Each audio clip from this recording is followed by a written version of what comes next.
Welcome to Gomathi's kitchen.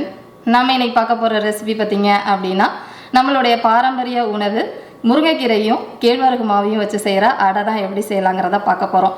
நிறைய பேருக்கு பார்த்தீங்க அப்படின்னா இந்த அடை செஞ்சதுக்கப்புறம் சாப்பிட்டா ரொம்ப ஹார்டாக இருக்கிற மாதிரி இருக்கும். பட் நான் இப்போ சொல்லியிருக்கிற மெத்தடில் நீங்கள் செஞ்சீங்க அப்படின்னா காலையில் செஞ்சு வச்ச அடையை நைட்டு நீங்கள் டிஃபனுக்கு சாப்பிட்டாலும் நல்லா சாஃப்டாகவே இருக்கும். இந்த அடைக்கு பார்த்தீங்க அப்படின்னா கெட்டியான தேங்காய் சட்னி வச்சு சாப்பிட்றப்ப ரொம்பவே நல்லாயிருக்கும். இப்போ இந்த அடை எப்படி செய்யலாங்கிறத பார்க்கலாம். கோமதிஸ் கிச்சனை சப்ஸ்கிரைப் பண்ணாதவங்க சப்ஸ்கிரைப் பட்டனை ப்ரெஸ் பண்ணிக்கோங்க. உடனுக்குடனே அப்டேட் வேணும் அப்படின்னா பக்கத்தில் இருக்க பெல் பட்டனில் ஆல்ங்கிற ஆப்ஷனை மறக்காமல் ப்ரெஸ் பண்ணி வச்சுக்கோங்க. இப்போ இந்த அடை செய்கிறதுக்குன்னு பார்த்தீங்கன்னா நம்ம தாளிச்சிட்டு வதக்கணும். அதுக்கு ஒரு சட்டியில் 1 டேபிள் ஸ்பூன் அளவுக்கு எண்ணெய் சேர்த்துக்கலாம். எண்ணெய் காஞ்சதுக்கு அப்புறமா பார்த்தீங்கன்னா 1/4 டீஸ்பூன் அளவுக்கு கடுகு, 1/4 டீஸ்பூன் அளவுக்கு உடச்ச உளுத்தம்பருப்பையும் சேர்த்துட்டு கடுகு நல்லா பொரியட்டும். உளுத்தம்பருப்பு லைட்டாக செவக்கட்டும். இப்போ இந்த அளவுக்கு வந்ததுக்கு அப்புறமா இந்த சைஸில் உள்ள வெங்காயம் கிட்டத்தட்ட ஒரு 6லேருந்து 7 வெங்காயம் பொடியாக கட் பண்ணதுன்னு பார்த்தீங்கன்னா 1/2 கப் அளவுக்கு இருக்கும். இந்த அடைக்கு சின்ன வெங்காயம் ரொம்ப நல்லாயிருக்கும். கிடைக்கலன்னா பெரிய வெங்காயம் 1 வெங்காயம் சேர்த்துக்கோங்க. இப்போ 3 பச்சை மிளகாவை பொடியாக நறுக்கி இதில் சேர்த்துக்கிறேன். நீங்கள் காரத்துக்கு ஏற்ற மாதிரி சேர்த்துக்கோங்க. இப்போ வெங்காயம் பார்த்தீங்க அப்படின்னா ஒரு பாதி அளவு வதங்கினா போதும், ரொம்ப பொன்னிறமாலாம் வதக்க வேண்டாம். இது வதங்கிக்கிட்டு இருக்கப்பயே பார்த்தீங்கன்னா இந்த அடைக்கு தேவையான அளவு உப்பு, கிட்டத்தட்ட ஒரு 1/2 டேபிள் ஸ்பூன் அளவுக்கு டேபிள் சால்ட்டு சேர்த்துருக்கிறேன். உங்களுக்கு தேவைப்பட்டுச்சு அப்படின்னா நம்ம மாவு பிசைகிறப்ப போட்டுக்கலாம். இப்போ இந்த அளவுக்கு வதங்கினதுக்கு அப்புறமா 1/4 கப் அளவுக்கு துருவின தேங்காய் சேர்த்துருக்கிறேன். தேங்காய் போட்டு ரொம்ப நேரம் வதக்க வேண்டாம். ஒரு கலர்னோனையே நம்ம கீரையை சேர்த்துக்குவோம். நான் இன்றைக்கி முருங்கைக்கீரை எடுத்துருக்கிறேன். கிட்டத்தட்ட ஒரு கைப்பிடி அளவுக்கு எடுத்துருக்கிறேன். மெஷரிங் கப்பில் சொல்லணும் அப்படின்னா நீங்கள் 1 கப் அளவுக்கு எடுத்துக்கோங்க. உங்களுக்கு முருங்கைக்கீரை கிடைக்கல அப்படின்னா பசலைக்கீரை எடுத்துக்கலாம். வெந்தயக்கீரை 1/2 கப்பு சேர்த்துக்கோங்க, அதிகமாக சேர்த்துக்க வேண்டாம். இதையும் அதே மாதிரி தான். இந்த கீரை சட்டுன்னு வெந்துடும். அதனால் கரெக்டாக 1 நிமிஷத்துக்கு மிதமான தீயில் இந்த அளவுக்கு வதங்கி எடுத்ததுக்கு அப்புறமா நம்ம இதை ஒரு தட்டுக்கு மாற்றிக்கலாம்.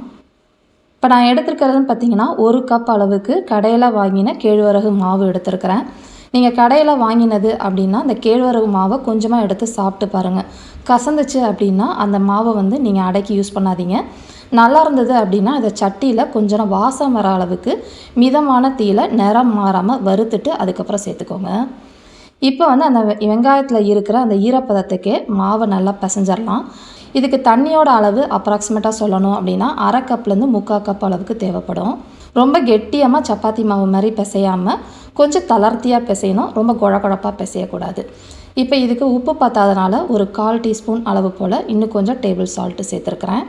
மாவு கன்சிஸ்டன்சி பார்த்துக்கோங்க, இந்த அளவுக்கு தான் இருக்கணும். இப்போ இந்த அளவுக்கு பிசைஞ்ச மாவு கிட்டத்தட்ட நமக்கு 4 உருண்டைகளாக உருட்டி எடுத்து வச்சுருக்கிறேன்.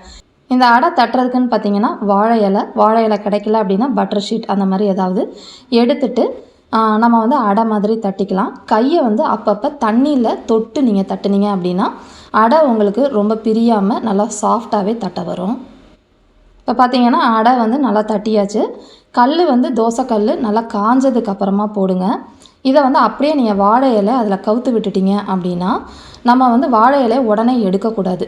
கொஞ்சம் நேரம், அதாவது கிட்டத்தட்ட ஒரு 1/2 நிமிஷம் அப்படியே விட்டுட்டு அதுக்கப்புறம் எடுத்தீங்க அப்படின்னா ஈஸியாக உங்களுக்கு வாழை இலை எடுக்க வரும்.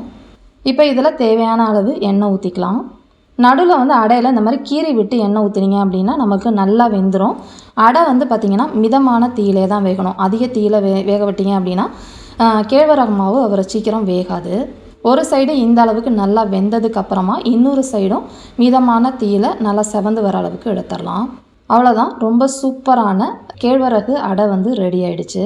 இதே மாதிரி அளவுகளோட இந்த கேழ்வரகு அடையை செஞ்சு பார்த்துட்டு எப்படி இருக்குங்கிறத கமெண்ட் பண்ணுங்கள். வீடியோ பிடிச்சிருந்தாலும் கமெண்ட் பண்ணுங்கள், லைக் பண்ணுங்கள். மறக்காமல் நம்ம கோமதிஸ் கிச்சன் சேனலையும் சப்ஸ்கிரைப் பண்ணி வச்சுக்கோங்க. தேங்க்ஸ் ஃபார் வாட்சிங்.